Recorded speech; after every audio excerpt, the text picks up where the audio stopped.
Okay. Hi. I want you to go grab a cup of something. So heat yourself up some water, make some tea. I chose milk and made cocoa because it's raining. And I deserve a moment. So do you.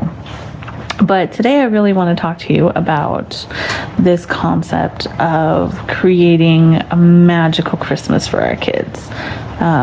A lot of it comes from the internet. But the part I want to talk about is the part that comes from you, because you want to create these really cool memories for your kids. And there's a lot of pressure nowadays to create fantastic core memories because everybody's learned about them, which is good. It's good to know that we create these core memories for our kids, right? But we need to make sure that we're creating memories where we feel good about them too, right? The truth of the matter is that we can do all we want to create these perfect memories, right? These perfect experiences, these cool things to go do and see. But if we are stressed and anxious and snapping at our family and our kids the whole time, then that becomes laced into those memories. And I know that's not what we want for our kids. So what do we do? Well, we can find solace in the fact that our kids don't want the holiday magic. They want a regulated parent. They want a parent who is happy to be there, who is joining in on the fun and embodies what they feel like is that Christmas spirit. So Christmas time tends to come with this buzzed feeling of there's sugar, there's lights, there's so much to go do, there's outfits, there's performances, there's presents to buy and wrap and movies to watch, so much stuff. When we are overstimulated, then we can't co-regulate our kids, right? Because we're not regulated ourselves.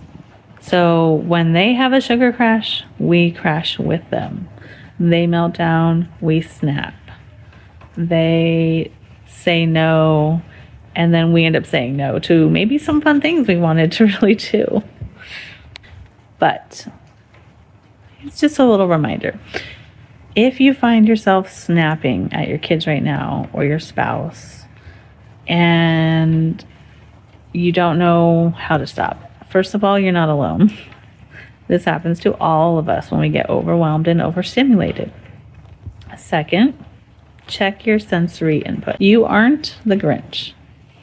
You're just overstimulated. Okay, so what's the solution? Let's get straight to it. Double dipping. It's our favorite thing here at the Parent Empowerment Movement. Double dipping. We can do this. So let's take an example.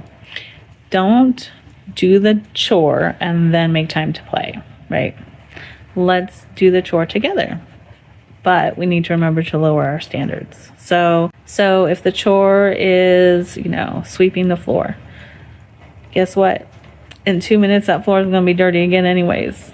The whole point of that chore is just to keep up. So if it's not perfect when it's done, you can do it again another day. It's just going to be as dirty. It happens. So go ahead, lower your standards, because all of our chores happen again and again, and there's no getting away from it. So it's okay if your kids don't do it perfect. And then you have connection time, and then you can have playtime and not be overwhelmed and not be feeling like you just don't have time to do it and I don't want to be here, because your kid can feel it and so can you. And we want to be creating good core memories for ourselves as well as adults, as parents, parental core memories, if you will.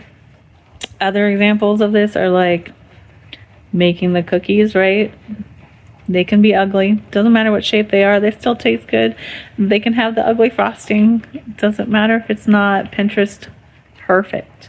It's worthy of you and your kids because you did the process. You had fun and not just checked off another box, but your heart felt warm.